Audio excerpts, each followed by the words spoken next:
రైతు సోదరులకు నమస్కారం। ఈ రోజు అయితే మనం 10వ తారీఖు ఏప్రిల్ 2026 అయితే వరంగల్ మిర్చి మార్కెట్కి అయితే రావడం జరిగింది। సో ఇక్కడ రైతన్న సాగు చేసిన మిర్చి అయితే ఇక్కడ సంగారెడ్డి నుంచి అయితే తీసుకురావడం జరిగింది। ఒకసారి మీరు ఇక్కడ మిర్చిని అయితే గమనించవచ్చు। ఎన్ని బస్తాల లాట్ అన్న అన్నగారు? మీ పేరు? 83 బస్తాల లాట్। మీ పేరు అన్న? సిద్ధులు గారు। సో ఎక్కడ సంగారెడ్డి ఎక్కడ అండి?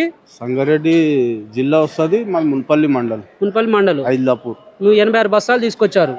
ఈ రోజు వరంగల్ మిర్చి మార్కెట్ రేట్ కనుక చూసుకున్నట్లయితే 20,000 రూపాయలు అయితే అవ్వడం జరిగింది। సో రేటు తక్కువగా పడడానికి గల కారణం ఏంటిది అన్నగారు? దాన్ని వర్షం పడ్డది, మెత్తదనం ఉండడం వల్ల రేటు కొంచెం తక్కువ పడింది అన్న।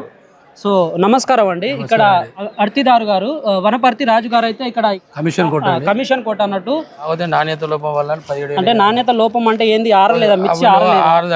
రైతుకు అవగాహన లేక ఆరుదల చేయలేదు, దాని వల్ల నేను నాణ్యత లోపం వల్ల నీకు ఈ ధర పడ్డది। అయితే యాక్చువల్ ప్రకారం వరంగల్ మార్కెట్ లో 20,000 ధర పలికింది। డిలక్స్ 19,500 దాకా 19,700 19,800 కొన్నారు డిలక్స్ ఉంటే, మీడియం ఉంటే 19 నుంచి కిందికి కొన్నారు।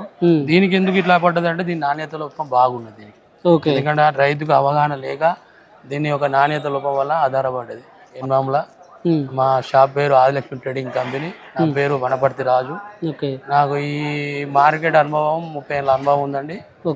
రైతులకు కూడా మేము 30 ఏళ్ళ పాటు సేవ చేస్తున్నాం కాబట్టి మా దగ్గరకు వస్తున్నారు। అందులో ఈ రైతులు కూడా గత 3 సంవత్సరాల పాటు సోలాపూర్ పోయేటోళ్ళు వీళ్ళు। సోలాపూర్ పోయిన గత 3 ఏళ్ళ కింద నా దగ్గర రావడం జరిగింది। ఇక్కడ మంచి ధరలు పడడం వల్ల నా దగ్గరికి ఇప్పుడు సంగారెడ్డి మండలం కానీ మున్యపల్లి మండలంలో 25 గ్రామాలు ఉన్నాయి।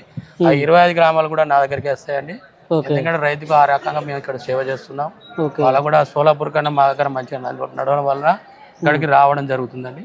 వరంగల్ మార్కెట్ లో అయితే అప్డేట్ అనేది రావడం జరిగింది। సో మనం కంప్లీట్ ఇన్ఫర్మేషన్ అయితే ఇక్కడ తెలుసుకొని అయితే ఇవ్వడం జరిగింది, కాబట్టి రైతన్నలు గమనించగలరు। మన ఛానల్ అయితే సబ్స్క్రైబ్ చేసుకొని ఫాలో అవ్వండి। Thank you for watching.